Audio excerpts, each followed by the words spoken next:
Hi friends, நான் Sofia. இன்றைக்கி ஒரு க்ளோஸ் நெக், அதாவது ஐ நெக் ஒரு 38 சைஸ்க்கு வெட்டி காட்டுறேன். அதுக்கு ஸ்லீவ் கொஞ்சம் நீட்டமாக இந்த சாரிக்கு தான் வெட்ட போகிறேன். இது தான் ப்ளவுஸ் மெட்டீரியல். ஃபஸ்ட்டு லைனிங்கில் வெட்டிக்கிறேன், அதுக்கு பிறகு ப்ளவுஸில் வெட்டலாம். ஃபஸ்ட்டு தேவையான உயரம் 14 இன்ச்சு உயரமும் 1/2 இன்ச்சு கீழே மேலேயும் மடிச்சு தைக்க 15க்கு மார்க் பண்ணணும். அடுத்து ஷோல்டர் 7.5 இன்ச்சுக்கு ஃபுல் ஷோல்டர் வைக்கணும். அதில் பாதி 7.5 15. அதே 7.5 கீழேயே மார்க் பண்ணிக்கிறேன். மார்க் பண்ணிவிட்டு இதுக்கு நேராக கோடு போட்டுக்கணும். இதில் உடம்பு 38, அப்போ 9.5 தேவைப்படும். 9.5யோட 1 இன்ச்சு அலவன்ஸும் ஒரு இன்ச்சு தையலுக்கு சேர்த்து ஒரு 2 இன்ச்சு மார்க் பண்ணுறேன். அடுத்தது இதிலேருந்து ஒரு 1.5 இன்ச் சல்லி மார்க் பண்ணி போட்டு இதோட கனெக்ட் பண்ணி விட்டுறணும். ஷோல்டர் ஒரு 1/2 இன்ச்சு ஸ்லோப் கொடுத்துக்கணும். கொடுத்துட்டு இந்த நெக் நம்மளுக்கு ஒரு 3.5 இன்ச்சு நெக்கு அகலம் இதோட வச்சாச்சு. அவ்வளோதான். அடுத்து இங்கேருந்து ஒரு 4 இன்ச்சுக்கு மார்க் பண்ணிவிட்டு இன்னொரு 4 இன்ச்சு உயரம் 4.5 இன்ச்சு உயரத்துக்கு 1 இன்ச்சு 2 பக்கமும், அதாவது 1/2 இன்ச்சு. அவ்வளோதான். அடுத்தது இங்கே மேலேருந்து ஒரு 3 இன்ச்சு கேப் போட்டுட்டு ஒரு 6 இன்ச்சு உயரத்துக்கு போட்டாச்சு. போட்டுட்டு 3 இன்ச்சு ஆகலாம் போட்டுட்டு இப்படி முக்கோண ஷேப்பில் போட்டுக்கிறேன்.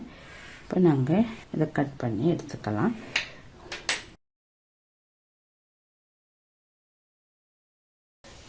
அதாவது கீழ்ப்பகுதி அதே அளவு எடுத்தாச்சு. இப்போ சைடாக அதே அளவு எடுத்துட்டோம். மேலே மட்டும் நம்ம அந்த காலருக்கு ஏற்ற மாதிரி ஒரு 4 இன்ச்சுக்கு எக்ஸ்ட்ரா மல்லி மார்க் பண்ணிக்கிடுவோம். மேலே மட்டும் ஒரு 4 இன்ச்சுக்கு உயரமாக வச்சுட்டு 3 இன்ச்சு அகலம். மற்றபடி இதை அப்படியே மார்க் பண்ணி எடுத்து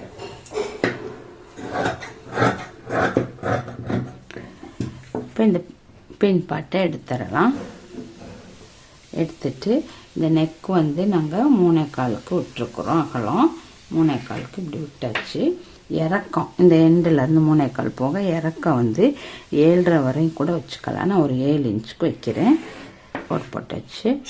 போட்டுட்டு இப்போ அதே மாதிரி இந்த இடத்துலையும் இப்படி கோட் போட்டுக்கிறோங்க. நம்ம இப்படி தானே கட் போட்டோம். போட்டுட்டு இந்த முன் கையில் இன்னும் ஒரு 1 இன்ச்சை குறைச்சிக்கிறோங்க. போட்டுட்டு 1/2 இன்ச்சு ஸ்லோப் இருந்தால் போதும். இதுதான் முன்கை. அடுத்தது இங்கே கீழேருந்து ஒரு 4.5 இன்ச்சு கேப் போட்டுட்டு அதில் ஒரு 4 இன்ச்சு 4.5 இன்ச்சு உயரத்துக்கு ஒரு கோடு போட்டுக்கோங்க. 2 பக்கமும் ஒரு இன்ச்சு போட்டு இந்த கோடை இதோட சேர்த்து விட்டுறணும். சேர்த்து விட்டுட்டு இந்த டாட்டா கொண்டாந்து இதோட கனெக்ட் பண்ணி விட்டுட்டா பிரின்சஸ் கட் வெட்டாமலே நம்ம மார்க் பண்ணியாச்சு. அவ்வளோதான். அடுத்து இந்த இடத்துல இருந்து ஒரு இன்ச்சும் இந்த இடத்துல இருந்து ஒரு 1.5 இன்ச்சுக்கு மார்க் பண்ணிவிட்டு இதை அப்படியே ஸ்லாண்டிங்காக கொண்டாந்து இந்த நெக் இருக்குது தானே, இந்த இடம் வரையில் 1 இன்ச் வெளியே தள்ளிட்டு அப்போ இன்னும் கொஞ்சம் டீப்பாக இருக்கும். அவ்வளோதான். இப்போ இந்த பட்டி பீஸை இதோட மார்க் பண்ணியாச்சு. இதை அப்படியே கட் பண்ணி எடுத்துக்கலாம். இப்போ நாங்கள் ஃபைனலாக தைக்கிற நேரம் இந்த 2 பகுதி இப்படி வரும். இதில் நாங்கள் பேக் பார்ட்டோடு இதை தைச்சி விட்டுறோம். தான் இப்போ 3/4 ஸ்லீவ் தான் வெட்ட போகிறேன். எனக்கு 17 இன்ச்சு தேவை. அப்போ 17 இன்ச்சும் கீழே தையலுக்கு 1/2 இன்ச்சு மேலே 1/2 இன்ச்சு சேர்த்து 18 இன்ச்சுக்கு மார்க் பண்ணுறேன். விட்டுட்டு அதிலேருந்து மேலேருந்து 3 இன்ச்சு டவுன் பண்ணணும். டவுன் பண்ணிவிட்டு இந்த 2 கோடையும் இதுக்கு கோடு கனெக்ட் பண்ணிவிட்டு இந்த 2க்கும் சென்டர் பார்த்துக்கிறேங்க. பார்த்துட்டு மேலே 1/2 இன்ச்சு கீழே 1/2 இன்ச்சு வச்சுக்கோங்க. இப்படி மேலே போட்டு கொண்டாந்து இதோடு சேர்த்து விட்டுருங்க. கீழே இதே இது வளைச்சி அப்படியே கொண்டாந்து சேர்த்து விட்டுருங்க. அடுத்து அடியில் அடி அகலம் எவ்வளோன்னு பார்க்கணும். நம்மளுக்கு அந்த 17 இன்ச்சும் கீழே குறைய தான் வரும்.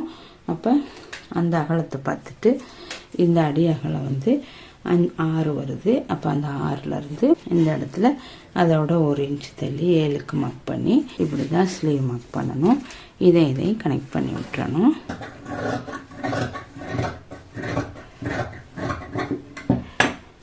இது வந்து ஃப்ரண்ட்டு விட்டுட்டேன்னா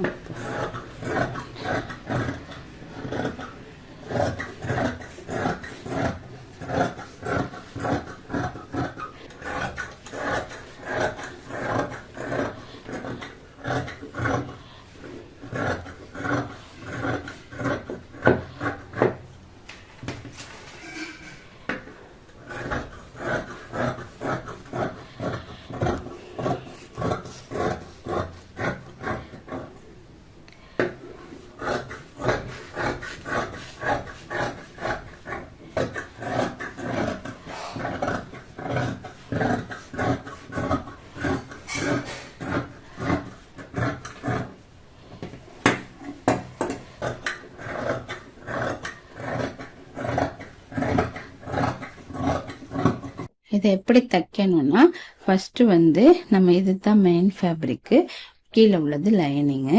இப்போ இது ரெண்டையும் நம்ம வந்து சுற்றி வர சேர்த்து லைனிங்கை தையல் போட்டுக்கலாம். இப்படி சுற்றி வர ஃபர்ஸ்ட் தையல் போட்டுக்கிறணும்.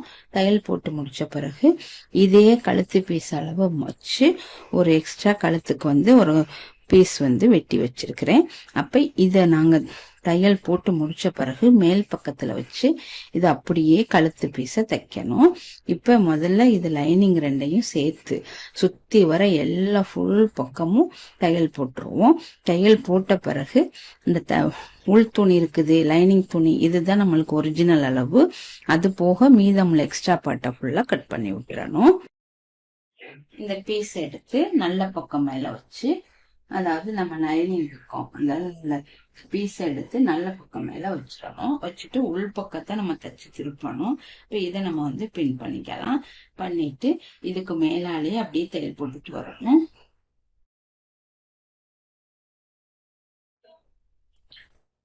இப்ப இதை உள் பக்கம் திருப்பிட்டு இந்த ஷேப்புக்கு கட் பண்ணி விட்டுக்கிறேன். பண்ணி விட்டுட்டு இந்த எட்ஜஸ் கட் பண்ணி விட்டுக்கணும். எப்பவும் நெக் பீஸ் தைக்கிற மாதிரி இந்த விளிம்பு பகுதியை நம்ம மடிச்சு தைச்சிருவோம் வாட்டியும்.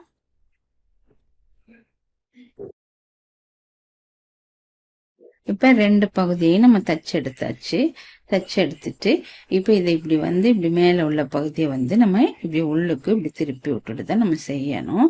இப்ப செய்ய போறோம். அதே மாதிரி இந்த பகுதியையும் இப்படி மடிச்சு விட்டுட்டு இப்படி தைக்க போறோம். இப்ப பேக் பார்ட் எடுத்துக்கலாம். ஃப்ரண்ட் பார்ட்டு கழுத்து பீஸ் தச்சு முடிச்சிட்டோம். இப்ப பின் பகுதி எடுத்துக்கலாம். எடுத்துட்டு இதுவும் அதே மாதிரி தான் இந்த ஷேப்பை நான் அப்படியே லைனிங் எல்லாம் வச்சு தைச்சிட்டு சுற்றி வர தையல் போட்டு வச்சிருக்கிறேன் பேக் பார்ட்டு. அதே மாதிரி நீங்களும் செஞ்சு எடுத்துக்கிறோங்க. எடுத்துட்டு இந்த நல்ல பகுதியை மேல வச்சுட்டு இந்த ஷோல்டரை வந்து ஃபர்ஸ்ட் அட்டாச் பண்ணிக்கிறணும். 2 ஷோல்டர் எட்ஜ் இருக்குது. இந்த எட்ஜில் இருந்து இந்த கட் முடியுது இந்த இடம் வரையும் ஒரு 1/2 இன்ச்சுக்கு நம்ம தையல் போட்டுட்டு வரணும். சரியா இந்த ஷேப் கட் வருது இந்த இடம் வரையும் நம்ம 1/2 இன்ச்சுக்கு தையல் போட்டுட்டு வரேன். அடுத்தது அதே மாதிரி மற்ற பக்கத்தை தைச்சுக்கலாம். கட் பண்ணி எடுத்துட்டோம். இப்ப இந்த பேக் பார்ட் இருக்குது, இத வந்து சமமா மடிச்சிட்டு இதுல நடு பகுதியை எடுத்துக்கணும். இத நாங்க பின் பகுதியில நடு சென்டர் பகுதியை எடுத்துக்கிடுவோம். இப்ப இதுதான் நம்மளுக்கு நடுப்பகுதி, இதுதான் சென்டர் பார்ட்டு. இப்ப இந்த காலர் இந்த நீட்ட பகுதி இருக்குது, இந்த ஷோல்டர் தச்சிட்டோம். இந்த தச்சதுலயும் இது ரெண்டும் சமமா வர்ற மாதிரி பார்த்துக்கிறோம். இப்ப இதை இப்படி எடுத்துட்டு இதுல வந்து இதை இப்படி லைட்டா வளைச்சு இதுல வளைச்சு கொண்டு வந்து இதோட எந்த இடத்துல வருதுன்னு பார்த்து மார்க் பண்ணிக்கோங்க. அதே மாதிரி இந்த பகுதி எடுத்துட்டு வந்து இதையும் இப்படி லைட்டா வளைச்சிட்டு வந்து இது எந்த இடத்துல வருதுன்னு பார்த்துக்கோங்க. இந்த இடம். இப்ப நம்ம இந்த இடத்துலதான் ரெண்டையுமே தைக்க போறோம். அப்ப இந்த காலர் இருக்குது, இது இப்படி ரெண்டு பகுதியையும் விரிச்சு விட்டுட்டு இது ரெண்டையும் சேமா தச்சுக்கிடுவோம். இப்ப இது ரெண்டையும் தச்சு விட்டாச்சு. தச்சுட்டு இப்ப இந்த மீதமுள்ள பாருங்க, இந்த சென்டர் பகுதி இருக்கு, இந்த சென்டர் பகுதிக்கும் இந்த சென்டர் பகுதி சரியா வரணும். அப்ப நாங்க இதை இப்படி உள்பக்கம் திருப்பிட்டு இத அப்படி இந்த ஷோல்டர் தச்சிருக்கிறோம் இந்த பகுதியை இந்த அடிப்பகுதியோட சேர்த்து விட்டுறணும். அப்படியே அதுக்கு முன்னாடி இந்த எக்ஸஸா உள்ள பாட்டை நம்ம வெட்டி விட்டுறலாம்.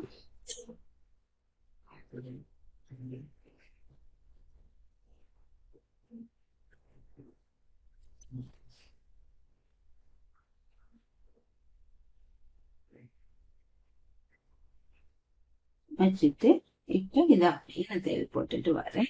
இப்ப பாருங்க, இப்ப நல்லா பாத்துக்கிறேங்க. நான் மேல இது சென்டர் பகுதி பார்த்துட்டு ரெண்டையும் பொருத்தியாச்சு. இப்ப பொருத்திட்டு இப்ப இதுலயுமே நான் தையல் போட்ட இடத்துல இருந்து இன்னொரு 1/4 இன்ச் தள்ளி தையல் போட்டுக்கலாம். தையல் போட்டுட்டு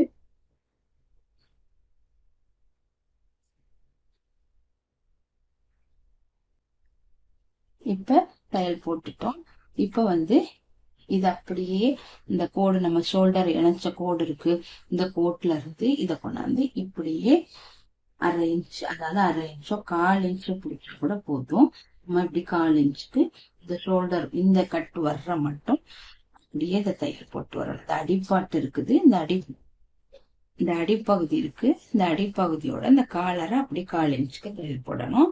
இந்த ஷோல்டர் கட் முடியுது, அந்த முடிஞ்ச இடத்துல இருந்து இதை அப்படியே சேர்த்துட்டு தையல் போடுறேன்.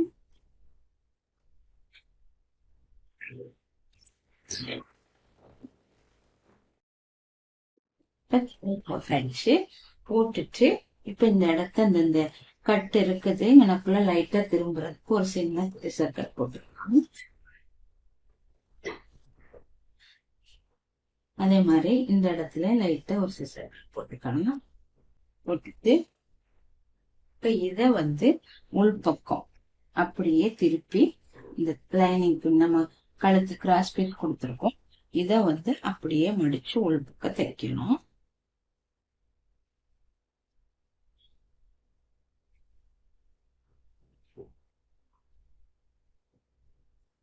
இதை இப்படி திருப்பிட்டு இந்த கிராஸ் பீஸ் துணி உள்ளுக்குள்ள இருக்குது, இத இதுக்கு மேலாடே இந்த இருக்குது, இந்த ஷோல்டர் போட்டிருக்கிறோம், இந்த ஷோல்டர் மேலாலே தையல் போட்டுறணும். இப்ப இத இதுல மடிச்சு தையல் போட்டுறேன். ஃபர்ஸ்ட் இந்த பகுதியை தையல் போட்டுக்கலாம். ஷோல்டர்ல இருந்து இந்த பகுதிக்கு மட்டும் நம்ம தையல் போட்டுக்குவோம். இந்த ஷோல்டர் எட்ஜ் வர்ற மட்டும் இந்த பகுதியை அந்த கிராஸ் பீஸ் பகுதியை உள்ளுக்கு மடிச்சு விட்டு தையல் போட்டுக்கணும். போட்டுட்டு அடுத்து இந்த கழுத்து பகுதியை நீங்க திருப்பி விட்டுக்கலாம். இப்ப பாருங்க, இதை இப்படி மடக்கி விட்டுறணும். மடக்கி விட்டு இதை இப்படி ஒரு அயன் கொடுத்துக்கிறணும். கொடுத்துட்டோம்னா இந்த பகுதி நம்மளுக்கு நேரா நின்றோம். அதே மாதிரி மற்ற பகுதியும் செய்யணும். அவ்வளவுதான். இப்ப பாருங்க, இப்படி வந்துடும். இந்த 2 ஷோல்டரும் இப்படி இருக்கும். அதே மாதிரி மற்ற பகுதியும் இப்படி இருக்கும். இந்த கிராஸ் பீஸ் வைக்கிற இந்த இடத்துல இதுல கேன்வாஸ் கொடுத்துக்கலாம். எனக்கு கேன்வாஸ் வேண்டாம், அதனால நான் கேன்வாஸ் வைக்கல. அது வச்சா இன்னும் கொஞ்சம் நல்லா ஸ்டிஃபா இருக்கும். உங்களுக்கு வேணும்னா நீங்க கேன்வாஸ் கொடுத்துக்கலாம். இப்ப பாருங்க, அவ்வளவுதான். இப்ப நாங்க இந்த கழுத்து பாட்டு செஞ்சு முடிச்சாச்சு. இப்ப உள்பக்க திருப்பினாலும் நம்ம இதோட தச்சு முடிச்சிட்டோம். அதே மாதிரி இங்க பாருங்க, தச்சு முடிச்சாச்சு. இப்போ எப்பவும் போல நம்ம ஸ்லீவ் அட்டாச் பண்ணிட்டு இந்த ஒக்ஸ் பட்டி பிடிச்சிட்டு உடம்பு பாட்டை மூடிட்டோம்னா இந்த ஐநெக் தைக்கிறது எப்படின்னு ஃபினிஷ் ஆயிடும்.